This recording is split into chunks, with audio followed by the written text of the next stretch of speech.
കഴിഞ്ഞ ഒരു വീഡിയോയിൽ നമ്മൾ പറഞ്ഞിട്ടുണ്ടായിരുന്നു സ്റ്റോക്ക് മാർക്കറ്റിന്റെ ബേസിക് മുതൽ അഡ്വാൻസ് ലെവൽ വരെയൊക്കെയുള്ള കാര്യങ്ങൾ പഠിപ്പിക്കുന്ന ഒരു സീരീസ് ആണ് നമ്മൾ ചെയ്തുകൊണ്ടിരിക്കുന്നത്. അപ്പോൾ അതിന്റെ രണ്ടാമത്തെ ഭാഗത്തിലാണ് ഇപ്പോൾ നമ്മൾ നിൽക്കുന്നത്. ഈ ഒരു ഭാഗത്ത് നമ്മൾ കഴിഞ്ഞ പ്രാവശ്യം പറഞ്ഞത് സ്റ്റോക്ക് മാർക്കറ്റ് എന്താണെന്നുള്ളതായിരുന്നു. ഇനി അതിന്റെ ബാക്കി ഭാഗം പറഞ്ഞു തുടങ്ങാം നമുക്ക്. അപ്പോൾ ആദ്യമായിട്ട് സ്റ്റോക്ക് മാർക്കറ്റിലേക്ക് വരാൻ ഉദ്ദേശിക്കുന്ന ഒരാൾക്ക് അറിയേണ്ട കുറച്ച് കാര്യങ്ങളുണ്ട്. അപ്പോൾ അതെന്താണെന്നുള്ളത് നോക്കാം. അപ്പോൾ പല ആൾക്കാരും വിചാരിച്ചിട്ടുള്ളത് സ്റ്റോക്കും ഷെയറും ഒന്നാണ് എന്നുള്ളതാണ്. പല ആൾക്കാർ പറയും ഷെയർ മാർക്കറ്റ് എന്ന്, കുറച്ച് ആൾക്കാർ പറയും സ്റ്റോക്ക് മാർക്കറ്റ് എന്നുള്ളത്. അപ്പോൾ അത് രണ്ടാണ്. പക്ഷെ പറയുന്നത് എന്താണ്, കോമൺലി നമ്മൾ ഉപയോഗിക്കുന്ന ഒരു വേർഡ് ആയതുകൊണ്ട് അങ്ങനെ പറഞ്ഞു പോകുന്നു എന്നുള്ളത് മാത്രം. അപ്പോൾ സ്റ്റോക്ക് എന്താണെന്നുള്ളത് ആദ്യം നോക്കാം. ഒരു കമ്പനിയുടെ പാർട്ട് ഓണർഷിപ്പിന് ശരിക്ക് സ്റ്റോക്ക് എന്ന് പറയാം. ശരിക്ക് ഒരു കമ്പനിയെ ഇൻഡിക്കേറ്റ് ചെയ്യാൻ വേണ്ടിയിട്ട് എന്ത് ചെയ്യാം, സ്റ്റോക്ക് എന്ന് പറയാം. ഇപ്പോൾ ടാറ്റ മോട്ടോഴ്സ് ഒരു കമ്പനിയാണ്. ഇത് നമുക്ക് എന്ത് ചെയ്യാം, ഒരു സ്റ്റോക്ക് എന്ന് പറയാം. ഇതിന്റെ തന്നെ അല്ലെങ്കിൽ ഒരു സ്റ്റോക്കിന്റെ മൾട്ടിപ്പിൾ യൂണിറ്റ് ആണ് ശരിക്കും എന്ന് പറയുന്നത് ഷെയർസ് എന്ന് അല്ലെങ്കിൽ ഷെയർ എന്ന് പറയുന്നത്. അപ്പോൾ ടാറ്റ മോട്ടോഴ്സിന്റെ 10 സ്റ്റോക്ക് എൻ്റെ കയ്യിലുണ്ട് എന്നുള്ളതല്ല സാധാരണ പറയാം.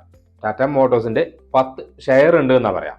ഓക്കെ, ഇനി ഒരാൾ പറയാണ് എൻ്റെ കയ്യിൽ 10 സ്റ്റോക്ക് ഉണ്ട് എന്ന് പറഞ്ഞു കഴിഞ്ഞാൽ നിങ്ങൾ മനസ്സിലാക്കേണ്ടത്, അല്ലെങ്കിൽ ഞാൻ മനസ്സിലാക്കേണ്ടത് എന്താണ്, 10 ഡിഫറൻറ്റ് കമ്പനികളുടെ സ്റ്റോക്ക് അല്ലെങ്കിൽ 10 ഡിഫറൻറ്റ് കമ്പനികൾ എന്ത് ചെയ്യുന്നുണ്ട്, ആളുടെ കൈവശം ഉണ്ട് എന്നാണ്. 10 ഷെയർ ഉണ്ട് എന്ന് പറഞ്ഞു കഴിഞ്ഞാലോ ഒരു കമ്പനിയുടെ 10 ഷെയർ ഉണ്ട് എന്നുള്ളത്, അല്ലെങ്കിൽ 10 ഓഹരി അദ്ദേഹത്തിന്റെ കൈവശം ഉണ്ട് എന്നുള്ളത്. അപ്പോൾ സ്റ്റോക്കും ഷെയറും തമ്മിലുള്ള ഒരു മാറ്റം എന്താണെന്നുള്ളത് നിങ്ങൾക്ക് ഐഡിയ കിട്ടിയിട്ടുണ്ടാവും. അപ്പോൾ സ്റ്റോക്കിനെ തന്നെയാണ് നമ്മൾ എന്ത് പറയുന്നത്, ഇക്വിറ്റി എന്നുള്ള പേരിലും കൂടി പറയുന്നത് സ്റ്റോക്കിനെ തന്നെയാണ്. അപ്പോൾ സ്റ്റോക്ക് എന്താണെന്നുള്ളതും ഷെയർ എന്താണ് എന്നുള്ളതും നമുക്ക് ഐഡിയ കിട്ടി അല്ലേ. ഇനി നിങ്ങൾക്കറിയാം, അല്ലെങ്കിൽ കണ്ടിട്ടുണ്ടാവും, ഒരുപാട് സ്റ്റോക്കുകളുണ്ട്. ടാറ്റ മോട്ടോഴ്സ് ഉണ്ട്, അല്ലെങ്കിൽ ബർഗർ പെയിന്റ് ഉണ്ട്, ഏഷ്യൻ പെയിന്റ് ഉണ്ട്, ഇനി താഴത്തേക്ക് വിപ്രോ അല്ലെങ്കിൽ TCS, ഇൻഫോസിസ്, ഇങ്ങനത്തെ ഉള്ള ഒരുപാട് കമ്പനികളുണ്ട് സ്റ്റോക്ക് മാർക്കറ്റിൽ. അപ്പോൾ നമുക്ക് എന്ത് ചെയ്യാൻ പറ്റും, ഒരുപാട് കമ്പനികളിൽ നിന്ന് നമുക്ക് ആവശ്യമുള്ള കമ്പനികൾ തിരഞ്ഞെടുക്കാൻ പറ്റും. അപ്പോൾ സ്റ്റോക്കിനെ കുറിച്ചും ഷെയർസിനെ കുറിച്ചും നമ്മൾ പറഞ്ഞു. ഇനി നമ്മുടെ സ്റ്റോക്ക് മാർക്കറ്റ് തുടങ്ങിയ ഒരു കാരണം കൂടെ നമുക്ക് നോക്കാം. 1875 നമ്മുടെ ബോംബെ സ്റ്റോക്ക് എക്സ്ചേഞ്ച്, അതായത് BSE എന്ന് ഷോർട്ട് ഫോമിൽ അറിയപ്പെടുന്ന ബോംബെ സ്റ്റോക്ക് എക്സ്ചേഞ്ച് നിലവിൽ വന്നത്. നമുക്ക് സ്വാതന്ത്ര്യം കിട്ടിയ വർഷം 1947 ആണ്. അതിൻ്റെയും എത്രയോ വർഷങ്ങൾക്ക് മുമ്പാണ് ഒരു ബ്രോക്കേഴ്സിന്റെ ഒരു അസോസിയേഷൻ ആയിട്ടാണ് എന്ത് ചെയ്തത്, BSE നിലവിൽ വന്നത്. പിന്നീട് അത് എന്ത് ചെയ്തു, 1990 കാലഘട്ടത്തോടു കൂടി അവർ ഓൺലൈൻ ട്രേഡിങ്ങിലേക്ക് മാറി, അതല്ലെങ്കിൽ ഇപ്പോഴത്തെ കാണുന്ന ഇലക്ട്രോണിക് സിസ്റ്റത്തിലേക്ക് മാറിയത്. അതിനു മുമ്പ് പല രീതിയിൽ സർട്ടിഫിക്കറ്റ് ആയിട്ടോ അല്ലെങ്കിൽ അവിടെ പോയിട്ട് ലേലം വിളിക്കുന്ന രീതിയിലൊക്കെ ആയിരുന്നു പണ്ട് കാലത്ത് ട്രേഡിംഗ് നടത്തിയിരുന്നത്. അവിടുന്ന് ഘട്ടം ഘട്ടമായിട്ടാണ് എന്ത് ചെയ്തത്, ഇത് മാറി മാറി ഇന്ന് ഈ കാണുന്ന രീതിയിലേക്ക് മാറിയത്. ഇവിടെ ഏഷ്യയിലെ തന്നെ ഏറ്റവും വലിയ സ്റ്റോക്ക് എക്സ്ചേഞ്ച് ആണ് BSE എന്ന് പറയുന്നത്. ഫസ്റ്റ് പെർമനന്റ് രജിസ്ട്രേഷൻ കിട്ടിയ, ഇന്ത്യയിലെ ഏറ്റവും കൂടുതൽ കമ്പനികൾ രജിസ്റ്റർ ചെയ്ത സ്റ്റോക്ക് എക്സ്ചേഞ്ചും BSE ആണ്. അപ്പോൾ 5240 കമ്പനികൾ 2023 ഡിസംബറിലെ കണക്കനുസരിച്ച് BSE രജിസ്റ്റർ ചെയ്തിട്ടുണ്ട്. ഇപ്പം അവിടെ നിന്ന് ഇങ്ങോട്ട് ഒരു 8-10 അല്ലെങ്കിൽ കൂടുതൽ മാസം ആയതുകൊണ്ട് അവിടെ നിന്ന് ഇങ്ങോട്ട് എന്തുണ്ടാവാം, കുറച്ചധികം കമ്പനികൾ വീണ്ടും രജിസ്റ്റർ ചെയ്തിട്ടുണ്ട്. ഇനി ഇതേപോലെ തന്നെ നമുക്കുള്ള രണ്ടാമത്തെ ഒരു മേജർ എക്സ്ചേഞ്ച് ആണ് NSE അല്ലെങ്കിൽ നാഷണൽ സ്റ്റോക്ക് എക്സ്ചേഞ്ച് എന്ന് പറയുന്നത്. ഏകദേശം 2240 കമ്പനികൾ രജിസ്റ്റർ ചെയ്ത അല്ലെങ്കിൽ ലിസ്റ്റ് ചെയ്തിട്ടുള്ള എക്സ്ചേഞ്ച് ആണ് NSE എന്ന് പറയുന്നത്.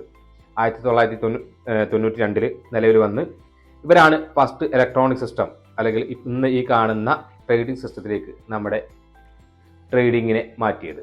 ഇനി ചില കമ്പനികൾ 2 എക്സ്ചേഞ്ചുകളിൽ ലിസ്റ്റ് ചെയ്തിട്ടുണ്ട്.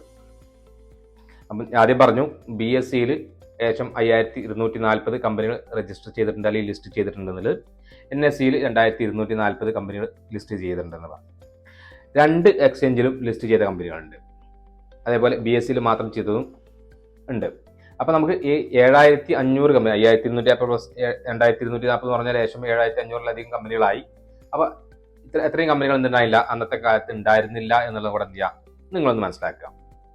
നമുക്ക് NSEയിൽ മേടിക്കാൻ പറ്റും, വേണമെങ്കിൽ എന്ത് ചെയ്യാം BSEയിൽ വിൽക്കാം. BSEയിലും മേടിച്ച് എന്ത് ചെയ്യാം, NSEയിലും വേണമെങ്കിൽ വിൽക്കാൻ പറ്റും. ഇതിന് പറയുന്ന പേര്, ഇങ്ങനെ ഒരു എക്സ്ചേഞ്ചിൽ മേടിച്ചിട്ട് മറ്റൊരു എക്സ്ചേഞ്ചിൽ വിൽക്കുന്നതിന് ആർബിട്രേജ് ട്രേഡ് എന്നാണ് പറയാം. ഓക്കെ, ആർബിട്രേജ് ട്രേഡ് എന്നാണ് പറയാം.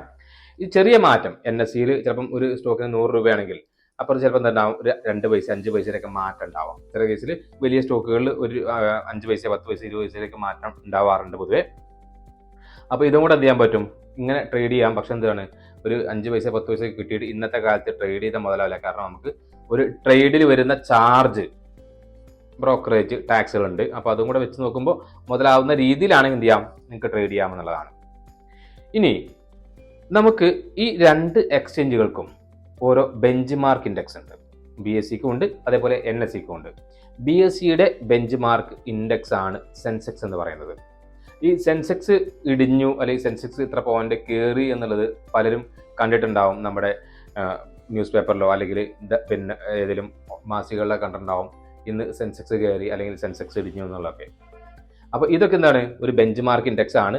അതായത് ഈ എക്സ്ചേഞ്ചിൽ ലിസ്റ്റ് ചെയ്തിട്ടുള്ള കമ്പനികളുടെ ഓവറോൾ പെർഫോമൻസ് ആണ് എന്തുണ്ടാവുക, ഈ സെൻസെക്സിന്റെ മൂവ്മെന്റ് തീരുമാനിക്കുക. അപ്പം ഈ കമ്പനികളുടെ അല്ലെങ്കിൽ BSEയിൽ ലിസ്റ്റ് ചെയ്തിട്ടുള്ള കമ്പനികളുടെ ഓവറോൾ പെർഫോമൻസ് പോസിറ്റീവ് ആണെങ്കിൽ സെൻസെക്സും പോസിറ്റീവ് ആകുമെന്നുള്ളത് ഞാൻ പറയാൻ തന്നെ നിങ്ങൾക്ക് ചോദിച്ചാൽ കിട്ടുന്നുണ്ടാവും. ശരിക്ക് ഇങ്ങനെയാണെങ്കിൽ പോലും ഏകദേശം 30 കമ്പനികളാണ് ശരിക്കും ഏറ്റവും കൂടുതൽ വെയിറ്റേജ് ഉള്ളത്.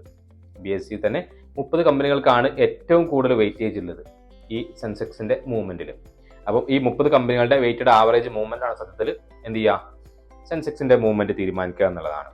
ഇനി നേരെ നമ്മൾ NSEയിലേക്ക് വരികയാണെങ്കിൽ നിഫ്റ്റി 50 ഒരു മേജർ ഇൻഡെക്സ് ആണ്, ബെഞ്ച് മാർക്ക് ഇൻഡെക്സ് ആണ്. ഇത് ഇന്ത്യയിലെ ടോപ്പ് 50 കമ്പനികളുടെ ഇൻഡെക്സും കൂടിയാണ്. അപ്പോൾ ഈ 50 കമ്പനികളുടെ വെയിറ്റഡ് ആവറേജ് മൂവ്മെന്റ് ആണ് എന്ത് ചെയ്യേണ്ടത്, NSEയുടെ അല്ലെങ്കിൽ നിഫ്റ്റി 50യുടെ മൂവ്മെന്റ് തീരുമാനിക്കേണ്ടത്. പോസിറ്റീവ് ആവാം, നെഗറ്റീവ് ആവാം. കറന്റ് നമ്മുടെ മാർക്കറ്റ് ഒരു കറക്ഷൻ സ്റ്റേജിലാണ്. മാർക്കറ്റ് ഒരു നിശ്ചിത പോയിന്റ് പോയിട്ടുണ്ടെങ്കിൽ താഴെ വരും എന്നുള്ളത് സ്വാഭാവികമാണ്.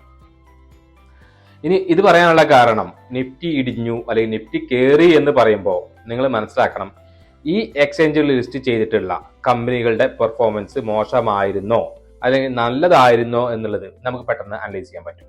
ഇനി ഇതല്ലാത്ത കുറേ ഇൻഡെക്സുകളുണ്ട് നമുക്ക്. അതായത് ഇപ്പം നിഫ്റ്റി ബാങ്ക്, മിഡ് ക്യാപ്പ്, പിൻ നിഫ്റ്റി, അതേപോലെ ബാങ്ക് എക്സ്, ഇങ്ങനത്തെ കുറേ എന്തുണ്ട് ഇൻഡെക്സുകൾ വേറെ ഉണ്ട്. നിഫ്റ്റി IT, ഇങ്ങനത്തെ കുറേ പിന്നെ ഇൻഡെക്സുകളുണ്ട്.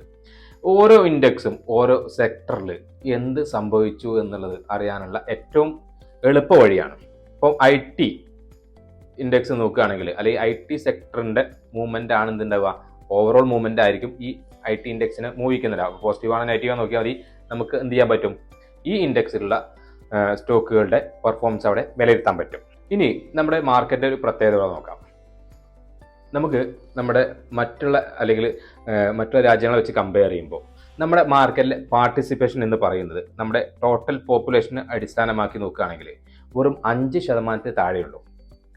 നമ്മുടെ അമേരിക്ക 55% മുകളിലാണ് എന്തുള്ളത്, സ്റ്റോക്ക് മാർക്കറ്റ് പാർട്ടിസിപ്പേഷൻ ഉള്ളത്.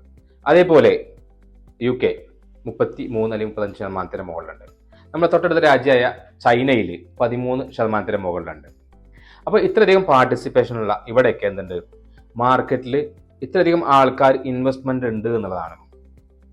ഇനി നമ്മുടെ മാർക്കറ്റിലേക്ക് വരികയാണെങ്കിൽ നമ്മുടെ മാർക്കറ്റിൽ 5% താഴെ ഉള്ളൂ എന്നുണ്ടെങ്കിൽ പോലും നമ്മുടെ മാർക്കറ്റാണ് കഴിഞ്ഞ 5 വർഷമായിട്ട് F&O അല്ലെങ്കിൽ ഫ്യൂച്ചേഴ്സ് ആൻഡ് ഓപ്ഷൻസ് മാർക്കറ്റിൽ ഏറ്റവും മുൻപന്തിയിൽ നിൽക്കുന്നത്. അതായത് ഇതൊരു ബെറ്റിംഗ് മാർക്കറ്റ് ആണെന്ന് തന്നെ പറയാൻ പറ്റും. അതായത് ഈ ബെറ്റിംഗ് മാർക്കറ്റിന്റെ പ്രത്യേകത അറിയാം, 2 വ്യക്തികൾ തമ്മിൽ ബെറ്റ് വെച്ച് കഴിഞ്ഞാൽ ഒന്നല്ലേ എന്ത് ചെയ്യണം, ഒരാൾക്ക് നഷ്ടം വരും, മറ്റേ ആൾക്ക് പ്രോഫിറ്റ് കിട്ടും, അല്ലെ? സ്വാഭാവികമായിട്ടും ഒരാളുടെ നഷ്ടമായിരിക്കും മറ്റൊരാളുടെ ലാഭം എന്ന് പറയുന്നത്. ഈ ഒരു മാർക്കറ്റിന്റെ കാര്യത്തിൽ ഇന്ത്യയാണ് കഴിഞ്ഞ 5 വർഷമായിട്ട് ഏറ്റവും മുമ്പിൽ നിൽക്കുന്നത് പറഞ്ഞു കഴിഞ്ഞാൽ ഈ 5% വരുന്ന ഒട്ടുമിക്ക ട്രേഡേഴ്സും ചെയ്യുന്നത് F&O അല്ലെങ്കിൽ ഫ്യൂച്ചേഴ്സ് ആൻഡ് ഓപ്ഷൻസ് എന്ന് പറയുന്ന ഡെറിവേറ്റീവ് മാർക്കറ്റ് എന്ന് പറയുന്ന ഈ സെഗ്മെന്റിലാണ്. അതുകൊണ്ടാണ് മാർക്കറ്റിൽ ഇത്രയധികം ലൂസ് മേക്കിംഗ് ട്രേഡേഴ്സ് ഉള്ളത്. അപ്പോൾ നിങ്ങൾ എന്ത് ചെയ്താൽ മതി, ഒരു ലോങ് ടേമിൽ അല്ലെങ്കിൽ ഷോർട്ട് ടേമിൽ ട്രേഡ് ചെയ്ത് തുടങ്ങുകയാണെങ്കിൽ നിങ്ങൾക്ക് എന്ത് ചെയ്യാൻ പറ്റും, പ്രോഫിറ്റ് ജനറേറ്റ് ചെയ്യാൻ പറ്റും. ഇപ്പോൾ ഡേ ട്രേഡ് ചെയ്യുന്ന ആൾക്കാർക്കാണ് റിസ്ക് താരതമ്യേന കൂടുതലുള്ളത്. ഇവിടെയാണ് റിസ്കിന്റെ പ്രശ്നം എന്ന് പറയുന്നതും ഈ F&O മാർക്കറ്റിൽ ട്രേഡ് ചെയ്യുന്നതുകൊണ്ടാണ്. ഇപ്പോൾ F&O മാർക്കറ്റ് എന്താണെന്നുള്ളത് നമുക്ക് വഴിയെ പറയാം. പക്ഷെ ഞാൻ ഇപ്പം പറയാൻ കാരണം നമ്മുടെ NSE എന്ന് പറയുന്ന ഈ എക്സ്ചേഞ്ച് വോളിയത്തിന്റെ കാര്യത്തിൽ, ലിക്വിഡിറ്റിയുടെ കാര്യത്തിൽ, അതായത് പുതിയ ടെക്നോളജികൾ ഇംപ്ലിമെന്റ് ചെയ്യുന്ന കാര്യത്തിൽ മുൻപന്തിയിലാണ്. ഇതിന് നമുക്ക് ഗ്ലോബൽ റെക്കഗ്നിഷൻ കിട്ടിയതാണ്. അപ്പോൾ ഇത്രയും നേരത്തെ പറഞ്ഞു BSE ആണ് വലിയ എക്സ്ചേഞ്ച് എന്ന് പറഞ്ഞിട്ടുണ്ടായിരുന്നു.